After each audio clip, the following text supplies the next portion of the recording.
ఈ కుబేర మూవీ చూసాకైనా సరే మన టాలీవుడ్లో చాలామంది డైరెక్టర్స్లో చాలా చేంజ్ వస్తా అనుకుంటున్నాను. ఎందుకంటే మీకు సినిమా చూసాక అర్థమవుద్ది. జనరల్గా ఎన్ని రోజులు మన టాలీవుడ్లో సినిమాలు ఎలా ఉంటాయంటే ఫస్ట్ హీరో ఇంట్రడక్షన్ అవ్వడం, పెద్ద ఫైట్, ఇంట్రడక్షన్ సాంగ్ ఒకటి, హీరోయిన్ రావడం, హీరోయిన్తో మళ్ళీ డ్యూయట్ సాంగ్, విలన్ ఎంట్రీ, ఇంటర్వెల్లో మళ్ళీ ఇంటర్వెల్ తర్వాత రివెంజ్. ఇదే మ్యాక్సిమం చాలా మూవీస్ మన టాలీవుడ్లో ఇదే ఫార్ములా అయితే నడుస్తున్నాయి.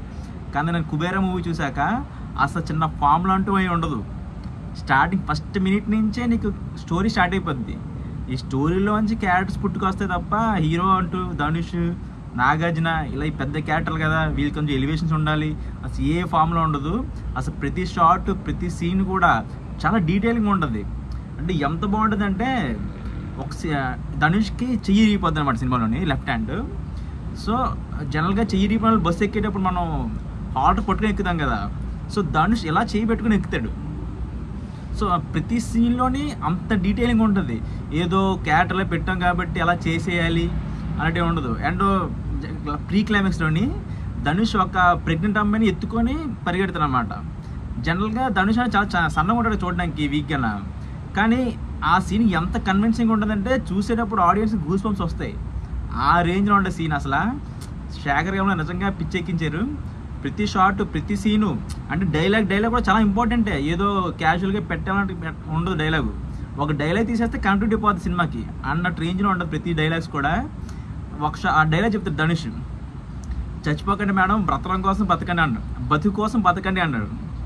అదేంటి డబ్బు లేనప్పుడు జనరల్గా అప్పుడు ఇద్దరికి డబ్బు వస్తుంది రష్మికకి ధనుష్కి. అప్పుడు రష్మిక అంటది, బతుకు కోసం ఎందుకు బతకడం, మనం ఎలా బతికడం ఇంపార్టెంట్, బతుకు కోసం ఎవరైనా బతుకుతాడు అంటే ఇన్ ద సెన్స్ ఇప్పుడు అడుగుతున్నాడు కూడా బతుకుతాడు. సో బతికొండ ఉపయోగం లేదుగా, మనం ఎలా బతికేవనేది ఇంపార్టెంట్ అనే పాయింట్ చెప్తారు. అసలు మీకు ఎక్సలెంట్ పిచ్ ఎక్కుద్ది నిజంగా. అసలు ప్రతి షాట్ అసలు నాగార్జున క్యారెక్టర్ అంటే ఎంత కన్విన్సింగ్గా చేశారంటే అంత పెద్ద యాక్టర్ కూడా జస్ట్ ఒక స్ట్రీమ్ లైన్లో వెళ్ళిపోద్ది అంతే. నాగార్జున కూడా ఎలివేషన్స్ ఉండవు, కథలో ఎంటర్ అవుతాడు, కథలోనే ప్లస్ నాగార్జున లాస్ట్ చనిపోతాడు. చనిపోయే ముందు కూడా నాగార్జున యాక్టింగ్ పిచ్ ఎక్కిస్తారు అసలు. అంటే నాగార్జునలో కూడా ఈ యాంగిల్ ఉన్న విషయం ఇప్పుడు చాలామంది ఆడియన్స్ తెలియదు. సినిమా అయితే చాలా బాగుంది, ఖచ్చితంగా అందరూ చూడండి.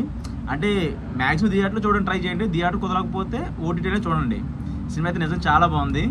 అండ్ పర్టికులర్ డిఎస్పి జనరల్గా శేఖర్ గేమ్లో ఎప్పుడు కూడా అయితే మిక్కీ జమేర్ ఇలా నార్మల్ మీడియం మ్యూజిక్ అయితే వర్క్ చేస్తారు, ఎప్పుడు ఇలా పెద్ద పెద్దలు పట్టించుకోరు. కానీ ఈ సినిమాకి దేశీ భాషను ఎందుకు తీసుకున్నారో సినిమా చూసాక అర్థం అవుతుంది.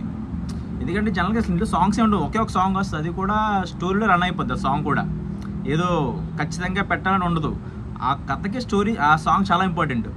అలా కథలో వెళ్తూ ఉంటుంది. బ్యాక్గ్రౌండ్ స్కోర్ అసలు నిజంగా పిచ్చెక్కిచ్చారు దేశీ భాష అయితే. చాలా బాగుంది సినిమా, ఖచ్చితంగా చూడండి, డోంట్ మిస్. Thank you.